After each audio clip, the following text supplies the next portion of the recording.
Assalamualaikum. Sebelum nonton video ini, tarik napas dulu, baca bismillah.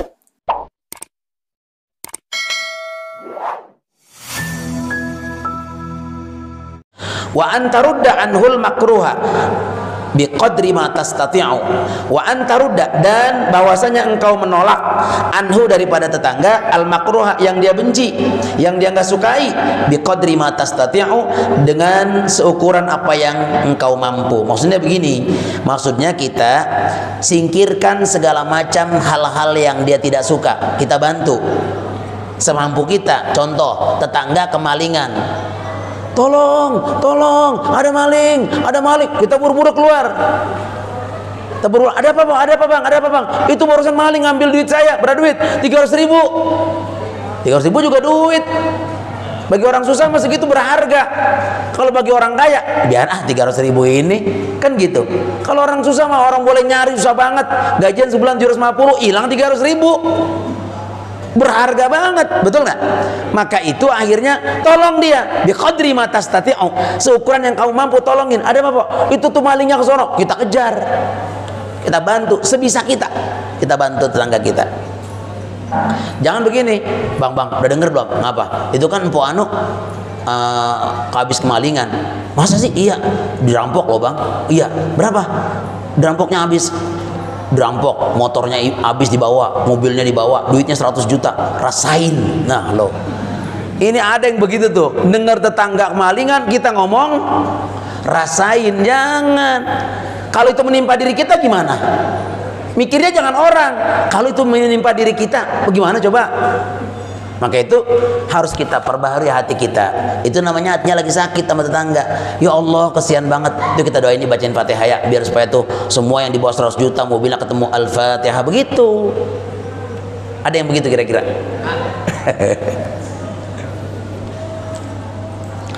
Wa antuqabilahu, dan engkau bertemu dengan tetangga bil basyasati, dengan ceria. Basyasah itu artinya ceria, ramah tamah. Jadi harus ramah. Kalau ketemu tetangga ramah, senyum. Kalau dia nggak negor, kita duluan yang negor.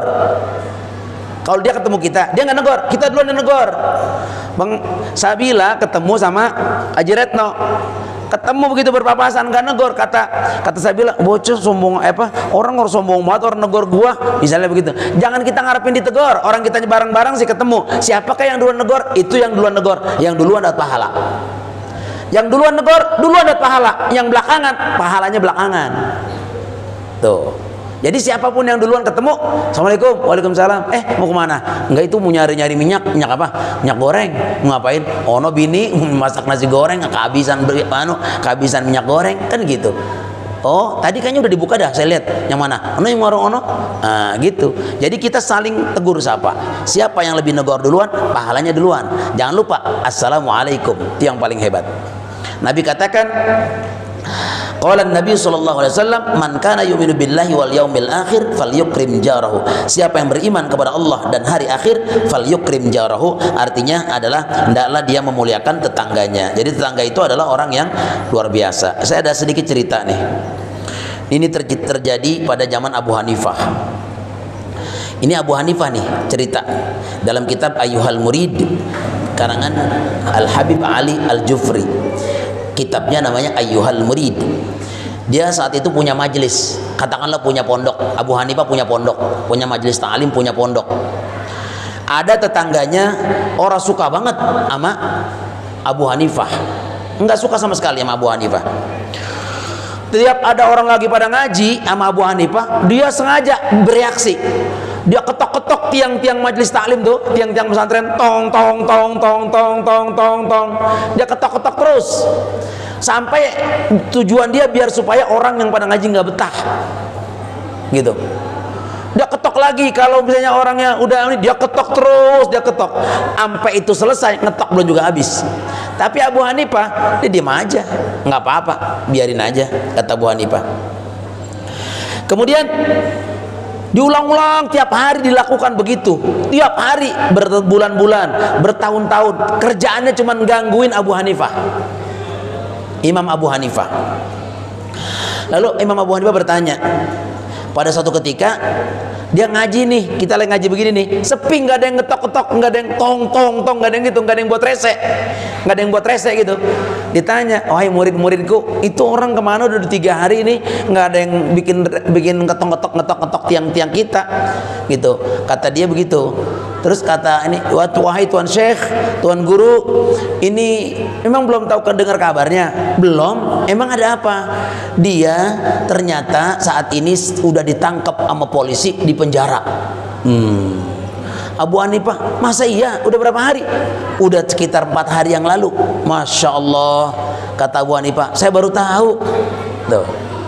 Akhirnya udah begitu Abu Hanifah malam itu juga habis taklim, malam dia berangkat kemana? Ke khalifah, ke khalifah atau ke raja. Dulu mah Amirul Mukminin, terus khalifah turun.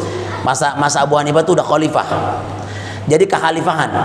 Dia akhirnya di situ datang ke khalifah dan menemui, assalamualaikum. Waalaikumsalam. Ada apa tuan Syekh Abu Hanifah? Gitu. Saya mau ketemu khalifah. Kata, tumben ini biasanya dipanggil aja ke kerajaan, nggak mau. Ini kok malah datang kemari? Abu Hanifah tuh orangnya dipanggil aja, kalau nggak penting nggak bakalan mau ke kerajaan. Gitu. Tuh Abu Hanifah. Karena dia ulama besar, ya kan? Nah, akhirnya udah begitu dibangunin, raja lagi tidur. Wahai raja, ada tamu. Dari siapa? Mau ketemu sama kamu. Bilang aku lagi tidur. Ini tamunya lain. Siapa? Tamunya ini adalah Imam Abu Hanifah. Masya Allah, tumben yang kemari, gitu kan? Akhirnya tuh raja keluar, khalifah keluar. Pas keluar ternyata, wahai tuan syekh, ada apa gerangan? Tumben, biasanya diundang aja nggak pernah ke kerajaan. Ini kenapa nggak diundang tapi datang sendiri? Merupakan penghormatan bagi saya, kata tuan raja. Ini ada yang perlu saya sampaikan. Beberapa hari yang lalu ada tetangga saya itu katanya dipenjara oleh polisi di bawah pemerintahan raja khalifah. Oh iya, kalau gitu begini aja dah, besok aja kita bicarakan karena udah larut malam. Enggak, saya pengen tolong bebaskan dia. Bagaimana tuan syekh, tuan syekh, ini masalahnya besok kan masih ada waktu, nggak mesti malam ini. Saya mohon kepada khalifah, bebaskan dia. Akhirnya diperintahkan kepada hulu balang, kepada kepala kepolisian saat itu untuk dipanggil orangnya. Pas dipanggil orangnya, diminta supaya dibebaskan. Akhirnya raja karena saking hormat sama ulama besar, itu rajanya atau khalifahnya saat itu dibebaskan tuh tetangga. Terus kemudian tetangga yang biasa ngetok tong gangguin orang pada ngaji, dia langsung nangis terseduh-seduh. Kemudian dia minta maaf, minta ampun kepada Imam Abu Hanifah, dan kemudian dia selanjutnya berjanji untuk tidak lagi melakukan perbuatan seperti itu. Imam Abu Hanifah nggak ada beban tuh, walaupun jadi ejek, diapain, diketok-ketok segala macam. Bahkan kadang-kadang itunya apa namanya, depan majelis taklim pesantren itu suka dia minta apa, kotoran dilemparin kotoran, enggak, cuma dibersihin doang tuh. Ini tetangga yang buruk, tapi kita nggak perlu menimpali yang buruk. Ada lagi cerita namanya Sahal At-Tusturi. Sahal At-Tusturi ini adalah tetangga yang dia bertetangga dengan orang Yahudi. Ini kan lagi bicara tetangga kan? Dia tetangganya orang Majusi, maaf, bukan Yahudi, Majusi. Dia ini akur banget. Bahkan Sahal At-Tusturi ini sering ngasih makanan. Hampir tiap hari ngasih makanan. Kemana? Ke tetangganya orang Majusi. Kemudian pada satu ketika tetangganya ini ngelihat, lah kok ini Sahal mana nih, nggak pernah kelihatan, udah berapa hari, seminggu ini biasanya bagi makanan, gitu kan. Ternyata udah begitu dia tanya sama tetangganya, ini Sahal At-Tusturi ini kemana, udah berapa hari ini saya nggak lihat. Emang kamu nggak tahu? Enggak, dia lagi sakit sekarang. Oh sakit? Iya udah hampir 1 minggu. Begitu. Akhirnya, boleh saya menjenguk? Silakan aja. Datang, tok, nggak ada orang. Akhirnya dibuka, dia masuk. Ternyata dia tinggal di dalam sebuah kamar, 1 kamar. Kata Sahal bilang begini, wahai sahabatku, aku ingin, rasa-rasanya umurku nggak lama lagi. Aku mau berwasiat sama kamu, tolong sampaikan nanti kalau aku mati, aku ingin membagi satu kamar yang aku punya ini buat anak-anakku, tapi aku takut dia pada nggak mau karena kamar ini bau. Makanya nih pas dia masuk, tuh orang Yahudi Majusi masuk ke situ, itu udah baunya bau kotoran. Dia nyangka Sahal Atusturi ini orang yang memang jorok. Ternyata Sahal mah orangnya bersih, bahkan dia nggak selalu terjaga wudunya. Tapi di bawahnya itu kotoran dari WC itu udah nyebar kemana-mana. Baunya kayak apa tuh kamar? Hampir dia mau tinggal, tapi dia tanya, kamu sakit apa? Sepertinya saya udah nggak kuat lagi dengan sakit saya. Kalau saya mati, saya berwasiat tolong nanti ini dibagi untuk anak, tapi anak-anak saya khawatir anak saya nggak mau nerima karena kamar ini ada. Dia lihat, wah itu ternyata di atas kan, kalau dulu zaman dulu bangunan orang-orang Mesir, bangunan orang Arab itu kan berlantai-lantai. Kalau punya bini 4, itu 4 lantai dia. Bini pertama ada lantai dasar, bini kedua lantai kedua, bini ketiga lantai 3, bini keempat lantai 4. Itu orang Arab. Di sana rata-rata bininya 4. Kalau bininya 4, rumah 4 lantai itu pasti bininya. Dia nggak pernah dipisah, satu rumah 4 lantai. Tuh. Nah, ada di kayak kontrakan tuh, Sahal tuh punya kayak kontrakan. Atasnya orang Majusi, orang Yahudi. Akhirnya tuh bocor terus bocor. Itu atasnya WC. Bocor bertahun-tahun, berapa tahun coba? 20 tahun. Kalau dia sehat, tiap hari dia bersihin. Luber dia bersihin, dia taruh. Berapa jam kemudian luber lagi tuh tai ya, bukan kotoran. Kotoran tuh dia ambil, kemudian dia buang, dia bersihin lantainya, dia bersihin, netes lagi, dia tutup supaya nggak bau. Berapa tahun? 20 tahun nggak pernah komplain sama tetangga. 20 tahun nggak pernah komplain sama tetangga. Pas dilihat, itu kan dari tempat saya itu. Berarti selama ini kamu ngebersihin ini gimana kok bisa begini? Wahai sahabatku, udah seminggu saya nggak kuat diri. Jalan juga saya nggak kuat, makanya ini kotoran berseliaran di bawah lantai. Saya nggak kuat. Jadi siapa yang selama ini? Saya aja yang bersihin. Ini semua tiap hari. Berapa lama kamu begini bocor? 20 tahun. Kamu nggak pernah bilang sama saya? Enggak. Buat apa saya bilang? Nggak perlu, orang saya masih bisa bersihin kok dengan tenaga saya. Sekarang mas saya udah nggak bisa ngebersihin. Saya kayaknya kematian udah makin mendatang. Akhirnya itu orang Yahudi melihat begitu. Ya Allah, 20 tahun dia menahan bau yang nggak sedap. Dia nggak pernah lapor sama saya, kata orang Yahudi.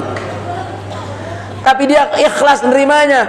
Amat sangat kufur saya kalau saya nggak berterima kasih sama dia. Saat ini juga saya masuk Islam, Masya Allah, karena akhlak yang ditampilkan sama tetangga.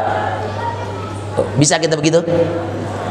Kalau ini kira-kira 20 tahun dia, kira-kira keseharian kita nih, orang WC-nya bocor depan rumah kita, WC-nya bocor, baunya minta ampun. Kira-kira kita nyap-nyap nggak? Yang kita komplain tetangga kan, marah apa enggak? Marah. Dia 20 tahun begitu. Ya Rabbana, luar biasa. Ya.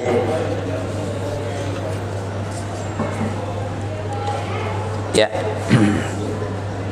Jadi seperti itu. Hadirin rahimakumullah, ada sebuah kisah juga tentang tetangga, di mana dari Abu Hurairah radhiyallahu an, dia mengatakan bahwa ada seorang berkata, ini ngeluhan tetangga ya, kan banyak tetangga yang ngeluh gitu ya. Ada seorang berkata, ya Rasulullah, innali jaron yu'dhini. Ya Rasulullah, tetanggaku selalu nyakitin aku terus, bagaimana ya? Gimana nyakitnya? Begini. Benar itu? Benar ya Rasul. Ternyata apa? Kata Rasul gini, intolik, keluar kamu dari rumah kamu keluar. Kalau dia emang tiap hari musuhin kamu, membenci kamu keluar. Fakhruj mata'aka ila tariq, dan bawa barang-barang milik kamu ke jalan. Kamu punya apa di situ? Barang-barang milik kamu semua, ada kasur, ada apa semua, bawa semua, taruh di pinggir jalan. Gitu. Terus kemudian setelah itu orang orang kan karena di pinggir jalan kan pada nanya orang lalu lalang, lu ngapain di sini? Dia cerita, saya dibenci sama tetangga, nyakitin mulu, tangga tiap hari nyakitin mulu. Bagaimana? Begini. Akhirnya tabat nanya, udah nanya setiap ketemu, masa nuka, apa emang kejadian apa bisa sampai barang-barang lu dituruh begini? Dia bilang, saya udah ngadu sama Rasul. Kata Rasul, saya suruh keluar dari rumah saya, suruh bawa barang-barang milik saya semuanya, taruh di pinggir jalan biar dilihat sama orang lalu lalang. Begitu. Akhirnya setelah itu kata Rasul begitu ya saya perlakukan. Ternyata orang bilang, kata orang gitu, Allahumma il'anhu, Allahumma il'anhu, Allahumma il'anhu. Artinya, ya Allah laknat tuh orang tetangga, ya Allah laknat. Dengar begitu, nyampelah ke telinga tetangganya. Tangganya ngomong, oh panjang bener. Iya, karena apa? Kok masalahnya lu diomongin, no, semuanya orang pada nyumpahin lu kalau laknat lu. Orang itu datang. Ngapain datangnya? Datangnya nemuin tetangga yang membawa angkut-angkut di pinggir jalan. Apa kata dia? Kata dia begini, irji ila manzilika. Pulang kamu ke rumah kamu, pulang. Wallahi, demi Allah, la udzika, aku nggak akan nyakitin lagi setelah saat ini. Malu nama baikku digodok sama orang semuanya. Udah sekarang lu pulang ke rumah lu, bawa semuanya barang-barang lu. Mulai hari ini demi Allah saya nggak bakalan nyakitin kamu lagi. Tuh kata Nabi, ini solusi. Artinya begini, kalau tetangga nyakitin terus sama kita, ya kalau kita bawa sampai kita kita bawa barang-barang semua ke pinggir jalan, kan nggak mungkin. Intinya kalau emang tetangga udah nggak bisa lagi diajak musyawarah, diajak baik juga nggak mau, mungkinan kayak apa tahu, kita minta maaf bukan dimaafin, maka bagaimana caranya? Jual rumah kita, kemudian kita pindah, cari tetangga yang bisa berbaik sangka dan bisa berdampingan sama kita. Insya Allah hidup makin tenang, umur makin panjang. Amin. Begitu. Wallahu alam bishawab.